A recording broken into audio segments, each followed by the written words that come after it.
waxaa si weyn u socda damaashaadka iyo sidoo kale isku marxabeynta munaasabadda maalinta koowaad ee ciidulfidriga iyadoona magaalada caasimadda ah Muqdisho shacabka ku nool ay maanta ku kala ciidayaan goobo kala duwan oo magaalada ah waxaan haatan ku suganahay xeebta Liido ee degmada Abdicasiis ee magaalada Muqdisho waxaan halkan ku sugan boqolaal shacab ah oo iskugu jira caruur waayeel iyo sidoo kale qaybaha kala duwan ee bulshada qaarkood dadka halka jooga way dabaalanayaan oo biyaha xeebta ay ku jiraan halka kuwa kalena ay banaanka hore ee xeebta ay ku damaashadayaan dadka ayaana iskugu marxabeynaya munaasabadda ciidulfidriga maalintoodii koowaad sidoo kale waxaan tagnay goobo kale oo magaalada caanka ah sida taalada daljirka Daasoon halkaas oo iyadana aan kula kulannay dad kale oo shacaba dadka aan la kulanay ayaan qaarkood aragtidooda wax ka weydiinay iyagoo iskugu hambalyeynaya munaasabadda ciida والله ما أنت درين كي قاعد ونكسين عيد ونكسن لما أمد المسلمين تميلوا البيجوان وحليها عيد ونكسن ما أنت واجد ده حياة اللي ده جونا ماشان كعبينين أمرك إن شاء الله والله وعقاب كوبي هورك كدوان وسيدي هذا السوق هذا دركتي حتى هبي ندي سلو أديك سنة ما شاء الله والله هذا وطن كان بالعيد يسدبوا وصونا قنايا مقعيق وعبد الله صالح شيخ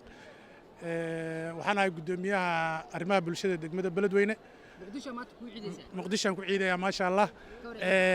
halkan waxaan hambalyo ugu dirayaa iyo salaan dhammaan ummadda Soomaaliyeed gaar ahaan ummadda reer Hirshabeelle ma sha Allah dhowr ciidood horena waa ku ciiday midaan nasiibaan u yeeshay inaan ku ciido waana hambalyeynayaa aad aan ugu faraxsanahay sida ay dadka ay u ciideen acmaashii suubanaad iyo soonkii iyo maaragtay siday u guteenna waa ugu hambalyeynayaa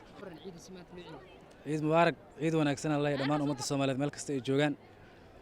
ما أنت سوى ناكسنا لو عيدي وحن جوجنا دمد عبد العزيز حياة الليدو لما شعب كسر وهم بلينا عيدان عيد ذا كله وحنا رجينا إن شاء الله عيدان عيد الصوص دمان إن جارنا ودنا كنا برواقة إلهي ودنا كنا مدنا نقدر على هذا نقدر قاضي برواقة بش ورجينا أمد الصوماليات ملك استي جوجان وحنا الله كل عام وأنتم بخير عيد مبارك عيد مبارك السلام عليكم ورحمة الله وبركاته أنا سلام ميرو باجوكتين عيد وناكسن حالي أمد إسلام سنة كان سنة خير قبائلها أنا لكل مياه نجارسيو أنت أنا أجر شقة سنة رمضان كان الحمد لله إذا ندوا وجدي ودن كان نوضنا نقضي الحمد لله رب العالمين ماشى وحكي سلام يا هو إذا أدونك أوجع لهاي إلها إضافة أنت إسلام ومسلم وإذا مالين فرحات سلق هذا نسو أيها هل كان كسلام يا